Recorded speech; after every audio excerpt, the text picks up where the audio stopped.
The scariest thing for teams who are moving to extreme programming is probably the fact that you have to let go of gatekeeping.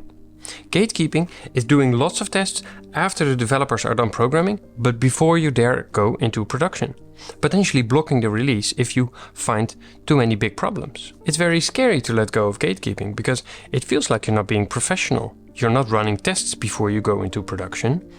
That's just reckless, right? That's inviting problems on yourself. But XP says it's actually safer to work this way. So how does extreme programming work? How does testing in XP work then? What is the role of a tester in an XP environment? Part 1. The point of extreme programming. Extreme programming is a whole framework of things. It has principles, practices, values, activities, and even more. But in this video, when I say XP, I'm mainly talking about the 3 practices which I think are most important and most core to extreme programming. TDD, pair programming and mob programming, and continuous integration. And with TDD, I really mean writing the test first, otherwise it's not TDD. And with continuous integration, I really mean trunk-based development. So you're committing to your main branch multiple times per day. There's no branching. And instead of code reviews, you do pair programming. Yes, XP is more than these 3 practices, a whole lot more than these 3, but I think these 3 are the most core, and many people are using a combination of these or all of these even when they're not in a complete extreme programming environment. For this video, I'm assuming you're familiar with these practices. I'll also be assuming you're in a cross-functional team, so your designer, tester, product owner, front-end developers and back-end developers are all in the same team. If you're unfamiliar with these topics, you might want to check out my previous videos on them. This is more of an advanced video. What if you have a team that does sort of Scrum and they're moving to extreme programming? What happens to testing? The more you do TDD and ATDD, that is acceptance test driven development, the more you do that, the less tests the tester actually has to write. So what does a tester actually do? The point of extreme programming is to take very little risk by taking many tiny steps to production.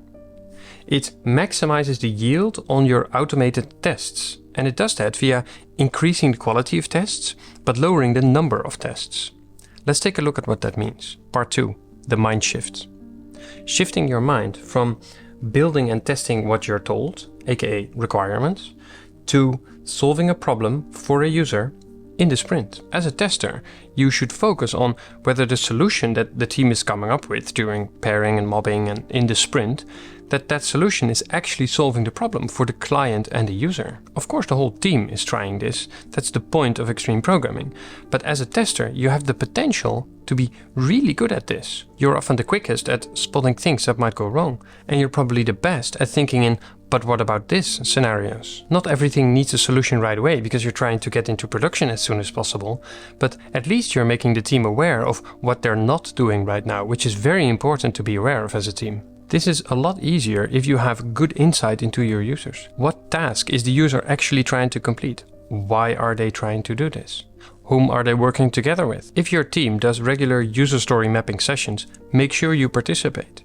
If you have a UX person who does user research, make sure you participate. This will make you get to know the users, and the better you know your users, the better you can do your job as a tester. Shifting your mind from testing after coding, also known as gatekeeping, to testing before coding. TDD is the act of writing the test before you write the code. This is a good idea in all scenarios, even if you don't do extreme programming, because it shifts more tests all the way from end-to-end level to unit and integration level. And in unit and integration level, tests run faster and they're cheaper to write. It takes you less time to write. So it's a good idea to check more things on that level anyway. As a tester, make sure you're there when the team is coming up with acceptance criteria. Once you have a user story that really specifies the user value and the task the user is trying to complete, then you need to come up together with acceptance criteria. How are you going to make sure this is testable? And you also want to participate when the team is writing tests. This can be in pair programming or mob programming sessions. If you're comfortable, you also have programming skills. You want to be in the rotation of driver navigator. But if you're not, then you still want to be there as an observer to ask on-point questions when the team is coming up with test cases which you think might not solve the problem for the user or might not actually add that much value. Shifting your mind from thinking it through, also known as taking big steps, to trying out something small. The moment you start making things big, you increase the risk. You already have this intuition, because if things are big, you want to start testing really thoroughly. So let's look at the inverse of this intuition. If you make things small, it requires less testing because you're taking on less risk.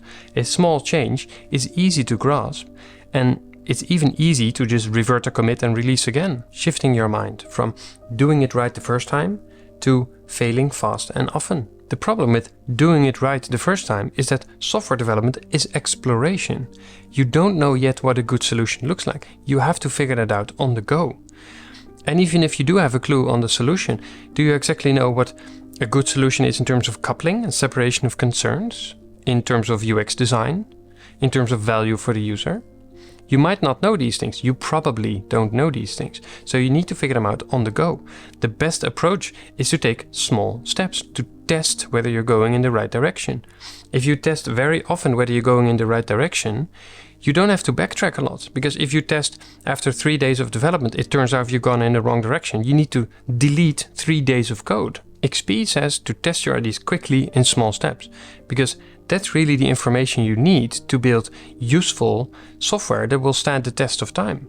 Am I going in the right direction? That is the piece of information. That is the question you need the answer to. Shifting your mind from how can we prevent releasing bugs into production to how can we make it smaller? And this is speeding up instead of slowing down.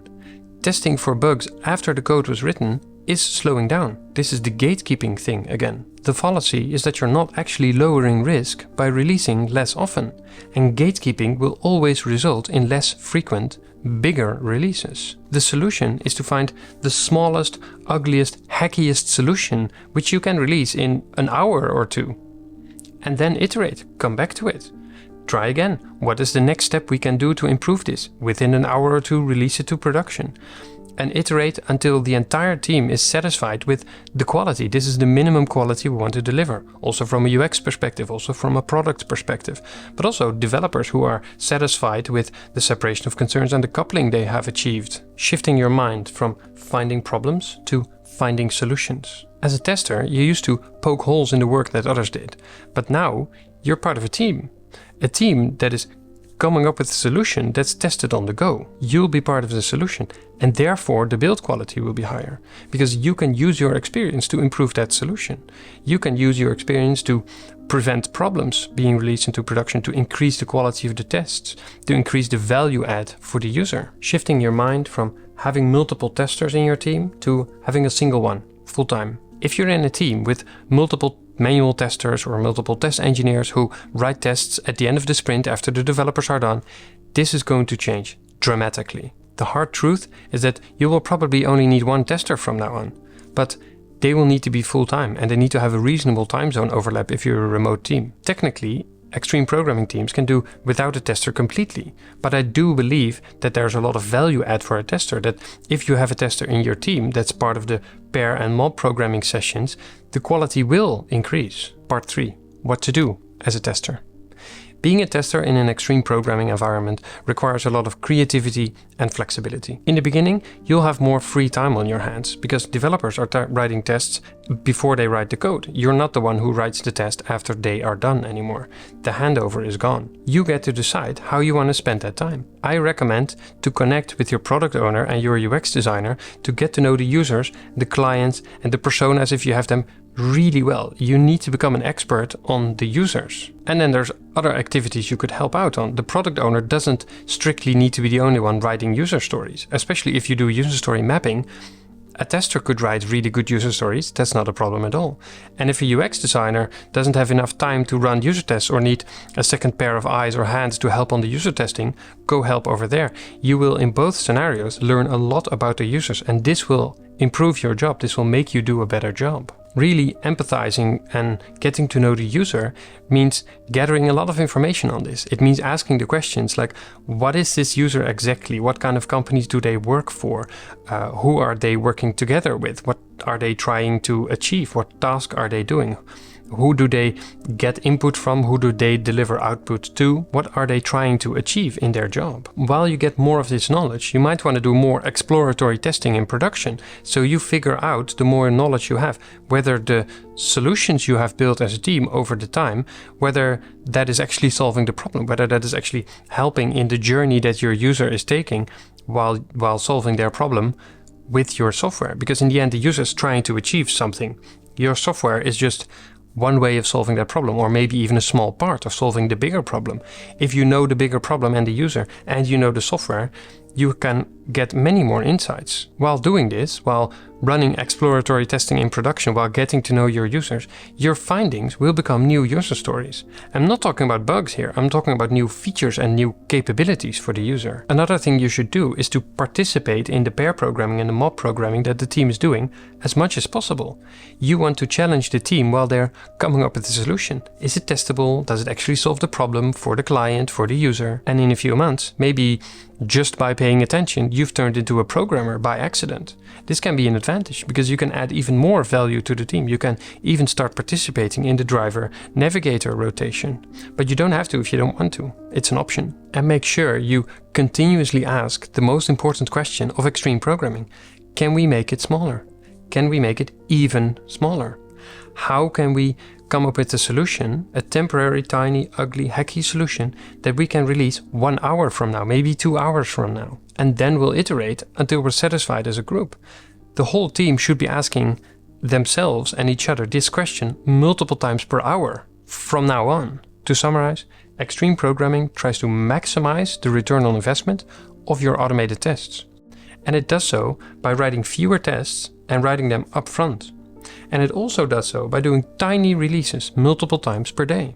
If you are a traditional tester, a manual tester, or a QA engineer, or something similar, and you're used to doing waterfall, that is, writing the test after the developers are done, then this is going to be a very big change for you. Many things about your job will change. Luckily, they will change for the better. And I hope this video has helped you prepare for it. And that's it. I hope you liked it. If you have any thoughts or you want me to make a specific video in the future, leave a comment and subscribe. Thank you very much for watching.